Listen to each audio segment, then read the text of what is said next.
როგორ უნდა ველაპარაკოთ ჩვენს შვილებს მოწევაზე? პირველი რეაქცია, როდესაც ჩვენი იგებს, რომ შვილი ეწევა, არის ძალიან მძაფრი. აი ეს მძაფრი ემოცია ხშირად გამოიხატება ჩხუბში ხოლმე.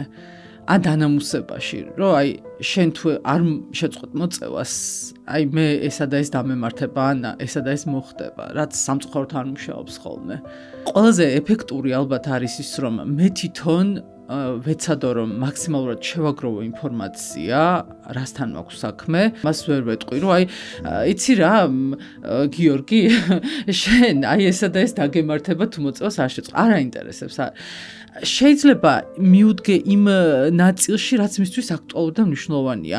ვიღაცისთვის ეს შეიძლება იყოს სპორტი, გარეგნობა, რაღაცა კიდე მიღწევები. შვიდად წყნარად, რომ აი იცი რა, კი, ვიცი რომ ეწევი დავუშვათ, მაგრამ აი რაში შეგიშლის ხელს? რა გექნება, რა აღარ გექნება? მიუხედავად იმისა, რომ მე ვეწევი თუ არ ვეწევი.